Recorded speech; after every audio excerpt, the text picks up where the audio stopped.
Alright, what's up everybody, KayGee back here again with another tier list discussion on Darkest Dungeon. The Red Hook developers, the developers of Darkest Dungeon, what they're doing is they have a survey up right now asking for the community to put their input in on what they think the best heroes, champions, characters are in the Darkest Dungeon. And the survey is live right now, and they're hoping for people to discuss and rate who they think the best is in the game. What I'm going ahead to do is just talk about the pros and cons of each champion. I've already made a video on the Occultist and the Abomination. Hope you guys go check that out. Today what we're going to be discussing is the Leper and Arbalest. These are two characters that I don't think are too bad. They're not too great either. In my previous video, the Occultist was probably one of the worst units I talked about, and then the Abomination, he is, at the same time, he's the best or one of the worst units. You should go ahead and check out my discussion on that to see why. The Leper and the Arbalest are two units that are in the middle range. The Red Hook is asking for people to rate units on either a S, A, B, C, or D rank, S being the best, and I think these units, I think the Arbalest may be a C. Arbalest is really hard to use in early Darkest Dungeon, so if you don't have the Hamlet upgrade or if you don't have trinkets yet. I think the language on the survey says if the unit requires unique team composition or trinkets, then it's probably a C, which I think the Arbalest fits into that category, because the Arbalest's speed is very, very slow. Actually, yeah, it's very slow for its role. So typically in a the way I theory craft my teams is you want to have you want to be able to eliminate the two enemy back rows on turn 1. You want the enemy back rows to only get one turn. So imagine things like a witch, vomit pig, the fish mage, all that kind of stuff that causes stress. You want to get them out of the way. You want to kill them turn 1. Ideally they get 1 or 2 turns off, maybe 0 turns, right? So for that reason, typically your teams will have 2 units that can double up onto that 1 unit, because it will probably take 2 attacks to kill them. So the Arbalest fills that role. And then assuming you'll have like a Helion or a Grave Robber along with the Arbalest to double up on that. The reason why the Arbalest is slow is because those units are very fast. And in order to make the Arbalest fast, you either have to use Blind Fire, which is it attacks a random enemy on the team, on the enemy team, or you can use trinkets, which the reliable way is to use trinkets. I use Blind Fire because it's fun. Or you could just forego that and let the enemy get 2 turns. The enemy back would get 2 turns off. And the reason why the Arbalest, why that's not so good is because typically a unit in the first 2 slots will be able to strike either the enemy unit in the first 2 slots or maybe even the 3rd slot. Only the Helion can strike the 4th slot while being in the 1st slot. Well, reliably and with a strong attack.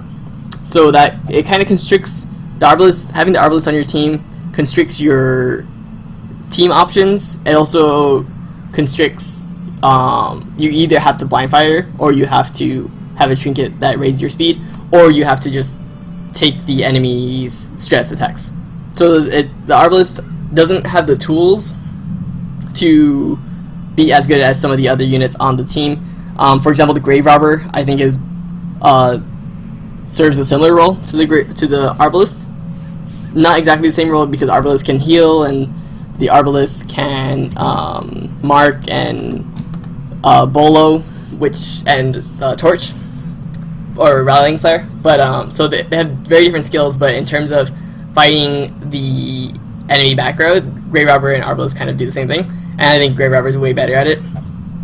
The primary reason to use the Arbalest is, well, to raise an Arbalest is Rallying Flare, which clears Mark off of your team, which you need in order to fight the Wilbur fight in the Warrens, because in that fight, it's a boss fight where the enemy marks you and then they do high damage to any marked units.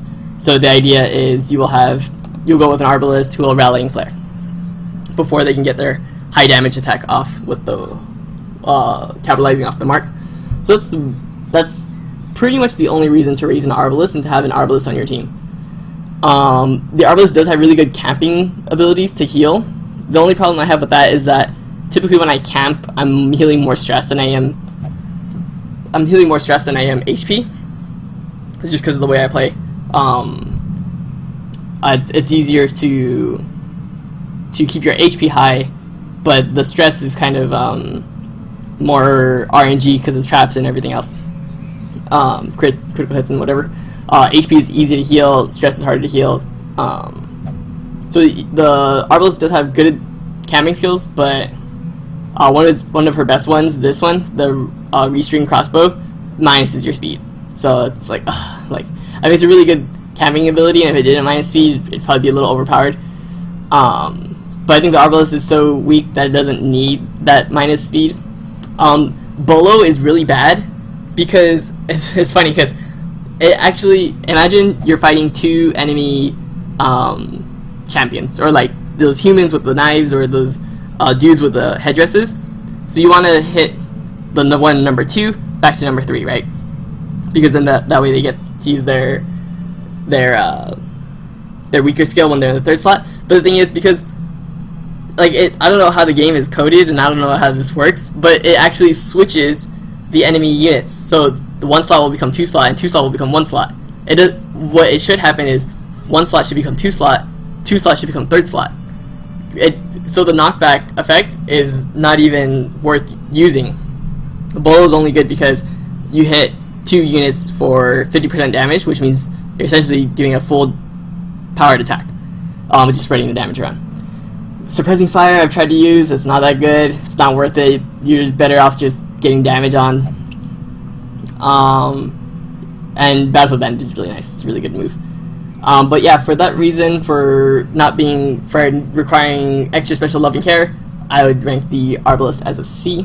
Onto the Leper. Like I said, the Leper he's not bad, not that great. You're pretty much using 1 attack, or 2 attacks with the Leper, and it's these 2 attacks, Chop and Hew. I've tried teams that use so like I said, so you want to kill the enemy stress inducer with 2 attacks. So what you could do is you could have a bounty hunter somewhere in here, like this, right?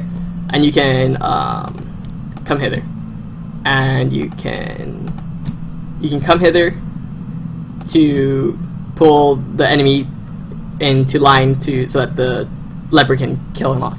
So that's using 2 units to kill one of the stress inducers, which is what I like. I think it's good team composition.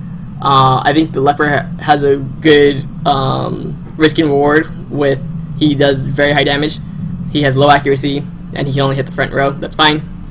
He's very good at hitting the front row. He can one-shot units with medium HP with no protection. So like enemies like the headdress champions, the fish with the swords, those kind of enemies, he can kill them in 1 hit. His other attacks, there just really isn't time or room for them, because revenge is so bad. Like those debuffs are just so bad. Like, you need herbs if you're going to use that. Purge is the problem with Purge is a similar thing I have with Bolo, where the knockback mechanic is kind of busted, because the thing with Purge is what does it do? Is it knockback and then clear corpse, or clears corpse and then knockbacks? Because, like, let's say, so the idea is I want to bring the 3rd slot into the 2nd slot, right? And if I purge, then 1, 2, 3. Because purge can only hit the enemy front slot, and if I knock back, their front slot becomes the 3rd slot, I think. I forget how purge works, but because of the way the knockback and the corpse clear mechanic work, it doesn't bring the units that I want to the front so that the leper can attack them on the next turn. So you have to pair the leper with somebody who can move the enemy team. The bounty hunter is really good for that because of his flashbang, which if you flashbang the enemy 4th slot, it becomes the 1st slot, and it stuns them, so it's turn for turn.